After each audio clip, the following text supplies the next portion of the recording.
Bonjour à toutes et à tous. Donc je suis Magali Michotte, je suis psychologue spécialisée en périnatalité et parentalité. Je suis certifiée en EFT et aujourd'hui j'ai envie de vous parler d'un thème qui me tient à cœur, qui est le thème de l'histoire intégrative. Donc le principe de l'histoire intégrative, c'est le principe des histoires en général, qui est que quand on les lit, quand on les entend, quand on regarde un film par exemple qui nous touche, on ne sait pas toujours pourquoi ça nous touche, mais ça vient chipoter chez nous à un endroit où on est un petit peu sensible et ça nous permet parfois de pleurer, parfois de comprendre des choses de la vie. Et l'histoire thérapeutique, c'est un petit peu ça qu'on peut rechercher en l'utilisant, c'est à dénouer des choses qui sont un petit peu bloquées, à mettre à jour des blessures qui sont un peu tapies. Voilà, ça permet en fait d'aller droit au cœur au lieu de passer toujours par les explications, le mental, nommer les émotions, ce qui est important aussi, hein. Mais parfois, c'est pas de ça dont on a besoin, c'est pas de ça dont l'enfant a besoin, et donc c'est ici que l'histoire thérapeutique intervient. Alors, l'idée de l'histoire thérapeutique, c'est de mettre en scène la situation dans laquelle vous vous rendez compte que votre enfant, par exemple, ou vous-même, hein, ou le lien entre les deux d'ailleurs, est un peu bloqué. D'accord ? On va utiliser des personnages qui ne vont pas lui permettre de reconnaître la situation, de faire le parallèle entre les deux situations, en tout cas mentalement, mais à l'intérieur, il y a un parallèle qui va probablement se faire.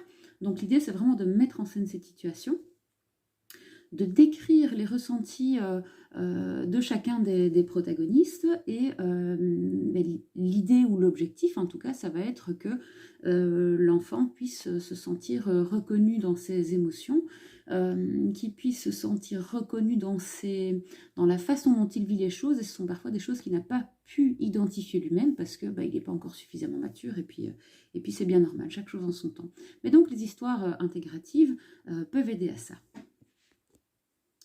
Alors, un petit point d'attention cependant, parce que toutes ces thérapies, toutes ces façons qu'on peut trouver pour aider à dépasser certaines choses, il y a un côté thérapeutique et il peut y avoir aussi un côté un peu manipulatoire. J'aime pas trop ce mot, mais quand même c'est parfois important de l'utiliser. C'est-à-dire que quand on utilise cet outil, je pense que c'est vraiment important, en tout cas moi vraiment j'y attache de l'importance, de se poser sincèrement la question, est-ce que j'utilise cet outil pour mener mon enfant à un endroit où je souhaite qu'il aille, ou pour qu'il nourrisse un de mes propres projets, c'est-à-dire qu'il soit heureux, qu'il n'ait pas de difficultés, enfin je sais pas moi, des choses d'adulte, quoi, qu'il arrive à réussir ses examens pour pour avoir un bon diplôme plus tard. Alors on peut souhaiter toutes ces choses-là, d'accord. Le tout c'est de ne pas se surattacher à ses objectifs et de pouvoir se dire, bon moi j'aimerais vraiment bien que mon enfant soit bien dans sa vie, qui se sente en sécurité matérielle, qu'il ait un bon diplôme, etc. Donc on peut souhaiter tout ça à notre enfant. L'important étant de ne pas vouloir l'y mener à tout prix, d'accord ? Donc on peut l'inviter à ça, on peut lui proposer des outils, hein, et puis vraiment lâcher prise sur ce que lui en fait, qu'il puisse se saisir de ce qui le concerne et qu'il puisse laisser le reste sans qu'on soit là à lui dire non mais là attends, il faut que tu fasses absolument ça pour être heureux, ou si tu veux arriver dans la vie, ou voilà. Donc l'idée de l'histoire thérapeutique, c'est aussi de se dire on lui propose un moyen de dépasser certaines choses ou d'intégrer certaines choses, et peut-être qu'il ne s'en saisira pas parce que c'est juste comme ça. C'est-à-dire que c'est pas le moment pour lui, qu'il n'est pas disponible pour ça, enfin voilà, et c'est ok. Voilà, donc ça c'est quand même, il me semble vraiment très important à dire, hein, ça parle vraiment des valeurs de l'histoire thérapeutique. Concrètement, comment faire ? Alors, encore un ou deux petits conseils. C'est d'une part ne pas chercher à faire une histoire parfaite, hein. Je veux dire, on est des parents, on n'est pas des écrivains, on n'est pas des auteurs renommés, et c'est très bien comme ça. C'est-à-dire que c'est comme quand on chante à nos enfants. Parfois on peut se dire oh ma voix, je chante pas très bien, je chante pas très juste et tout ça. En réalité on s'en fiche, hein. L'histoire c'est vraiment de transmettre quelque chose de cœur à cœur qui nous fait plaisir, et si l'histoire n'est pas parfaite, c'est loin d'être l'objectif principal. Donc soyons spontanés, faisons ça un peu comme des enfants quoi en fait, hein, et n'oublions pas que nous avons en face le meilleur public du monde, c'est-à-dire nos enfants qui sont déjà hyper réceptifs à la base au message qu'on a envie de leur faire passer, surtout quand c'est à travers une histoire. Donc maintenant nous allons passer au concret. Comment construire une histoire thérapeutique? Vous allez trouver des histoires thérapeutiques sur ma chaîne YouTube. Ça vous permettra d'avoir des exemples d'histoires et de comprendre par le concret les éléments que je vais vous donner ici. Les critères principaux, c'est d'une part que l'enfant ne puisse pas se reconnaître. Donc, vous créez une situation qui soit suffisamment similaire au niveau du vécu de ce que vous soupçonnez qui est compliqué pour votre enfant aujourd'hui, d'accord, ou votre lien. Donc suffisamment similaire, mais pas trop similaire quand même, hein, c'est-à-dire qu'il ne faut pas qu'il se reconnaisse avec son mental, avec sa tête. Hein. Donc l'idée c'est que ça le touche, mais pas qu'il puisse faire intervenir son mental, parce que sinon ça va mentaliser des choses et ça risque d'empêcher comment dire, le mouvement émotionnel au niveau du cœur. Donc ça c'est une première chose. Aborder les faits à hauteur de compréhension de l'enfant, donc utiliser des mots qu'il peut entendre, qui sont adaptés à son âge. Hein, donc ça, c'est vraiment important. Vous pouvez vous inspirer pour se faire d'histoire de son âge. Vous partez d'une histoire que vous trouvez chouette et vous modifiez avant qu'il ne sache lire. Par exemple, vous pouvez tout à fait modifier les écritures et garder les images. Hein. Donc, il peut y avoir de ça. Vous inspirez d'histoires existantes, les adapter en fonction de sa situation, de votre situation. Écoutez votre intuition, d'accord ? Vous pouvez avoir confiance en vous, hein. Je veux dire qu'il n'y a pas moyen de faire des choses vraiment dramatiques. Hein. Donc, laissez-vous aller. L'histoire peut complètement partir en sucette à certains moments si ça vous amuse. On n'est pas là pour être dans quelque chose de super contrôlé. Ce serait dommage parce que c'est un moment qui peut être un kiff aussi pour vous, quoi. Hein. Voilà, mais que idéalement, voilà, c'est le partage de ces histoires, c'est vraiment un plaisir à partager. Dans l'histoire, aborder les ressentis possibles. Comment est-ce que le petit ours ou le bébé voiture pourrait bien se sentir à ce moment-là et quelle est votre impression? Donc, comment est-ce que votre enfant pourrait se sentir à l'arrivée, par exemple, d'un petit frère ou d'une petite sœur? Quels pourraient être ses ressentis? Donc, partir de votre intuition, décrire les ressentis, il se sentait comme ça, les ressentis au niveau des pensées. Donc, qu'est-ce qu'il peut penser? Peut-être que je ne suis pas suffisant pour mes parents, s'ils ont eu un petit frère ou une petite sœur, peut-être que je vais perdre ma place, enfin voilà, toutes des choses comme ça. Des ressentis corporels, il avait le ventre un petit peu noué, il avait la gorge un petit peu serrée, voilà, et partir aussi peut-être de ressentis que lui vous partage, ou votre enfant, lui ou elle, vous partage. Hein, et parler des émotions. Il était très jaloux, ça ne voulait pas dire qu'il était méchant, mais il ressentait vraiment cette jalousie parce qu'il avait envie d'être à la place de son petit frère ou de sa petite sœur qui était tout le temps cocoonée, ça lui manquait peut-être un petit peu cette période. Vous voyez, en fait, on part dans des hypothèses, on se laisse partir dans des choses, qui nous viennent, quoi. Enfin, je veux dire, on peut pas vraiment se tromper, on peut juste parfois taper à côté. C'est-à-dire que c'est pas parce que c'est notre intuition que notre enfant ressent ça, mais lui, au sein d'une histoire, il ira piocher ce qui lui correspond.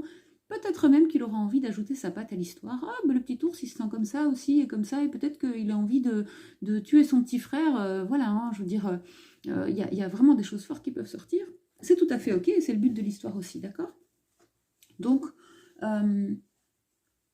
décrire les ressentis, possible, faire des hypothèses, laisser l'enfant apporter sa patte si on se rend compte qu'il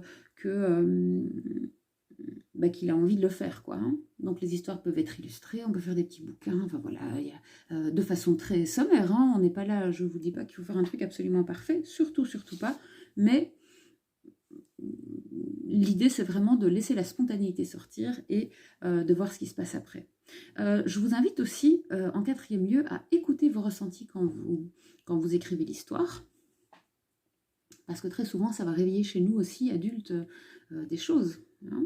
Et donc, vraiment, écouter vos ressentis, les intégrer dans l'histoire à mesure de compréhension de l'enfant, d'accord, et des choses quand même adaptées. Si vous trouvez que votre enfant est coupable de ne pas être un bon grand frère et que vous le mettez dans l'histoire, ça risque d'être un petit peu compliqué, d'accord? Mais voilà, à hauteur de compréhension de l'enfant, intégrez vos ressentis à l'histoire, l'idée étant qu'il puisse aussi comprendre ce par quoi vous passez. Hein. Et Donc, toujours une happy end, ça doit bien terminer l'histoire absolument, et intégrer dans l'histoire, si vous le sentez ou si vous avez des idées qui vont dans cette direction-là, des clés pour aider l'enfant à sortir de ces ressentis dans lesquels il est peut-être coincé, ou votre lien, hein, dans lequel vous êtes peut-être coincé avec votre enfant. Est-ce que c'est la tristesse? Si c'est beaucoup de tristesse, est-ce qu'on va la déposer au pied d'un arbre, la confier à un arbre bienveillant qui va pouvoir s'en occuper? Est-ce que, enfin, vous voyez, est-ce que si l'enfant a du mal à exprimer ses émotions, ou par exemple l'enfant a du mal à parler, parfois la parole vient tard et donc ça crée des émotions très très fortes, est-ce que on peut lui mettre un allié qui lui permette d'avoir de la patience? Enfin, vous voyez, cherchez des clés un petit peu, voir ce qui vous vient dans votre imagination, les intégrer dans l'histoire aussi, et surtout que l'histoire termine bien, ça c'est vraiment très très très important. Voilà, si vous doutez de votre histoire, si vous dites, bon là j'ai un petit doute, je ne sais pas trop, parlez-en entre parents. Bon, ça peut se faire au sein d'une séance avec moi, mais ce n'est pas du tout nécessaire, il y a plein d'autres façons de faire, hein. En général, quand on partage entre parents qui ont une vision suffisamment similaire de la parentalité, on peut avoir des très bonnes indications, et les intuitions parentales sont vraiment d'excellents guides, donc vraiment n'hésitez pas à partager votre histoire avec d'autres parents. Et voilà, si vous avez envie que certaines de vos histoires soient mises à disposition d'autres parents, vous pouvez toujours me les envoyer, et en fonction de l'afflux d'histoires, je les lirai peut-être et je les mettrai sur ma chaîne. Je pense que ça peut être sympa de faire aussi des partages d'histoires. Et puis parfois il y a des parents qui font des histoires, ils aiment bien faire des dessins avec les enfants, et donc c'est des histoires, vous savez, parfois c'est des histoires de naissance, des histoires de vie, et donc c'est des choses que les parents gardent précieusement, et donc le fait que les enfants les illustrent à leur façon et en lien avec les parents, ben, ça apporte quelque chose, une dimension supplémentaire de la transformation de ce qui a été vécu et de la dynamique de résilience. Donc il ne faut vraiment pas hésiter, laissez-vous aller, quoi. J'ai envie de dire, tant qu'on utilise un langage qui est adapté à l'enfant, et que l'histoire se termine bien, franchement, on ne peut pas vraiment faire de choses mauvaises, et l'idée c'est vraiment de prendre son pied, quoi, et de passer un moment avec son enfant privilégié, hein, et ou en famille, hein. C'est-à-dire qu'on peut aussi parfois écrire l'histoire à deux, enfin, et même c'est vraiment... si on a l'élan de le faire, et si l'autre parent est motivé, celui qui ne regarde pas cette vidéo, parfois, très souvent, il y a un parent qui est plus en recherche d'informations que l'autre. Donc, s'il y a un des deux parents qui ne regarde pas ces vidéos, mais qu'il est motivé, il ou elle, hein, est motivé, parce qu'on dit un parent, on ne dit pas une parent, tiens, à réfléchir. Mais voilà, quand c'est fait en famille, en fait, plus c'est fait à plusieurs, plus c'est puissant. Donc, n'hésitez pas, faites-vous plaisir. Vous trouverez un récapitulatif des différents éléments de cette vidéo sur ce document que vous trouverez sur ma page Facebook Naître Ensemble et sur mon site www.naîtreensemble.com. À bientôt dans une prochaine vidéo.